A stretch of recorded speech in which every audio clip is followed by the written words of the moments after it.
Halo teman-teman, perkenalkan nama saya Lian Saprete, NIM 2020-31016.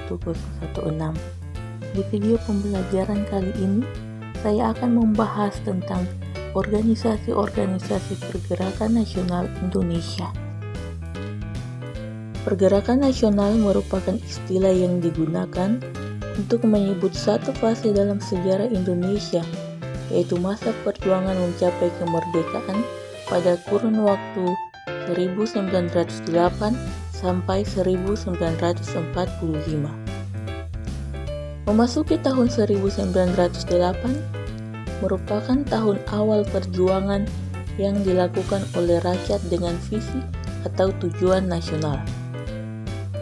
Pada tahun tersebut, rakyat mulai melakukan pergerakan yang dilakukan untuk menentang kaum penjajah yang masih bersifat kedaerahan. Timbulnya kesadaran dengan cita-cita nasional disertai dengan lahirnya organisasi modern sejak 1908 menandakan lahirnya satu kebangkitan dengan semangat yang berbeda. Pergerakan masa ini bertujuan untuk membendung hasrat kaum kolonial yang ingin menanamkan kembali kekuasaannya di Indonesia. Hadirnya organisasi pergerakan nasional merupakan refleksi dari rasa ketidakpuasan dan ketidaksetujuan terhadap keadaan masyarakat yang sangat memprihatinkan. Adapun organisasi-organisasi pergerakan nasional di Indonesia, diantaranya yang pertama, Budi Utomo. Budi Utomo adalah organisasi pergerakan nasional yang muncul akibat kondisi kehidupan yang sangat memprihatinkan sejak diberlakukannya politik etis karena penduduk pribumi sudah bisa mengenyam pendidikan, namun masih terhalang dana. Itulah yang membuat Dr. Wahidin berusaha mengumpulkan dana dengan cara propaganda keliling Pulau Jawa.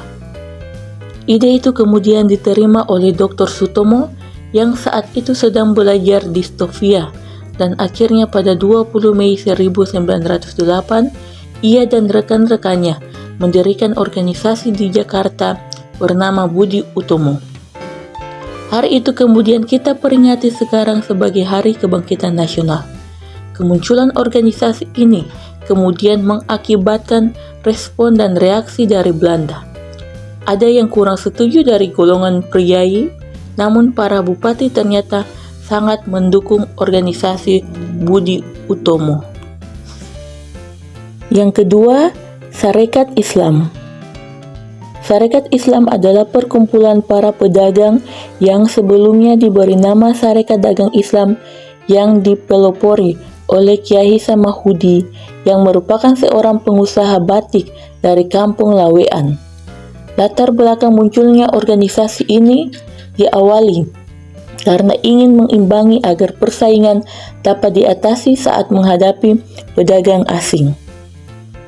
Namun pada tahun 1912, Sarekat Dagang Islam ini berubah menjadi Sarekat Islam di bawah kepemimpinan HOS Cokroaminoto yang beranggotakan semua kalangan masyarakat yang beragama Islam. Dari sinilah kemudian organisasi ini mulai fokus pada masalah-masalah keagamaan. Tujuan organisasi Sarekat Islam adalah mengembangkan ekonomi Islam seperti yang dikemukakan oleh Haji Umar Said Cokroaminoto. Organisasi ini pun semakin berkembang dan membuat Belanda khawatir karena dianggap membahayakan kedudukan pemerintah Belanda. Yang ketiga, Indische Partij. Indische Partij adalah organisasi pergerakan nasional yang didirikan oleh Ernest Eugne Francois Louis-Dekker atau dikenal juga dengan nama Dr. Danurjija Setiabudi, Dr. Cipto Mangunkusumo, dan Suwardi Suryaningrat atau populer kita kenal dengan nama Ki Hajar Dewantara. Pendiri organisasi ini kemudian dikenal dengan sebutan Tiga Serangkai yang pada 25 Desember membuat Indische Partij di Bandung. Organisasi ini memiliki keistimewaan karena menjadi organisasi yang memiliki usia pendek, namun anggaran dasarnya dijadikan sebagai peletak dasar politik Indonesia dengan status organisasi campuran antara orang asing dan pribumi. Karena tujuan dan prinsipnya yang sangat radikal menginginkan Indonesia merdeka, maka organisasi ini ditentang oleh pemerintah Belanda. Akhirnya pada 4 Maret 1913, organisasi ini ditutup dan dianggap sebagai organisasi yang terlarang. Yang keempat, Partai Nasional Indonesia. Partai Nasional Indonesia adalah organisasi bentukan Insinyur Soekarno pada 4 Juli 1927 yang bergerak dalam bidang politik, ekonomi, dan sosial. Kemudian setelah Kongres 1928, keanggotaan Partai Nasional Indonesia semakin meningkat. Hal inilah yang membuat pemerintah Belanda khawatir. Akhirnya 4 tokoh Partai Nasional Indonesia, yakni Soekarno, Gatot, Mangkupradja, Maskuen, dan Supradinata, ditangkap dan dihukum oleh Pengadilan Bandung pada 29 Desember 1929. Tujuan utama Partai Nasional Indonesia adalah keinginan untuk mencapai kemerdekaan Indonesia. Yang kelima, Taman Siswa. Taman Siswa adalah organisasi pergerakan nasional yang didirikan oleh Ki Hajar Dewantara pada tahun 1922 yang bertujuan untuk memperbaiki sistem pendidikan secara kultural yang diselenggarakan dengan baik. Taman Siswa menjadi tonggak penataan pengembangan pendidikan nasional untuk sampai seperti saat ini. Organisasi ini dijalankan dengan demokratis dan mengutamakan kepentingan rakyat Indonesia. Organisasi ini pula lah yang meningkatkan kesadaran peran pendidikan nasional penting untuk mencapai kemerdekaan. Taman Siswa sempat mengancam pemerintah Belanda karena pencegahan terhadap jalannya pendidikan menjadi terbatas. Sejak saat itulah Taman Siswa dianggap sebagai sekolah liar dan dibatasi pergerakannya. Yang keenam, Partai Komunis Indonesia. Partai Komunis Indonesia adalah organisasi yang muncul akibat pecahnya organisasi Sarekat Islam. Hadirnya golongan revolusioner ini membentuk SI Merah menjadi berpengaruh terhadap perkembangan pemikiran sosialis di Indonesia. Organisasi ini diketuai oleh Semaun pada Desember 1920. Hingga kemudian pada 13 November 1926, partai ini melakukan pemberontakan di Jawa dan Sumatera, namun tetap bisa dikalahkan oleh kolonial Belanda.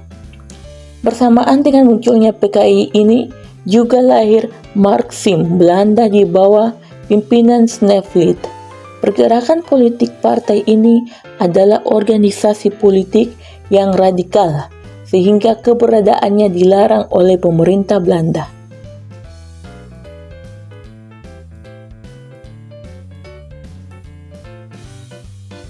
Yang ketujuh, Gerakan Wanita.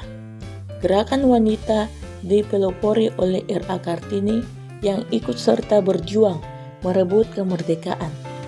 Idealisme organisasi ini kemudian dikenal dengan emansipasi wanita yang tumbuh dari lingkungan kebangsawan Kartini. Dari sinilah Kartini mulai merealisasikan ilmu yang ia pelajari dari Barat untuk memajukan pendidikan bagi kaum wanita. Maka muncullah pergerakan dari kaum wanita Indonesia. Selain itu, ada pula sekolah keutamaan istri yang diselenggarakan oleh Raden Dewi Sartika di daerah Pasundan. Dan berdiri pula organisasi kewanitaan bernama Sobat Tresna di Yogyakarta. Gerakan wanita ini kemudian semakin masif dan banyak bermunculan, seperti Aisyah dari organisasi Muhammadiyah, organisasi keutamaan istri Minangkabau di Sumatera, yang menjadi tonggak lahirnya organisasi wanita yang membantu gerakan kebangkitan nasional. Demikianlah pembahasan saya kali ini mengenai beberapa organisasi pergerakan nasional di Indonesia. Semoga video pembelajaran kali ini dapat bermanfaat. Sekian dan terima kasih.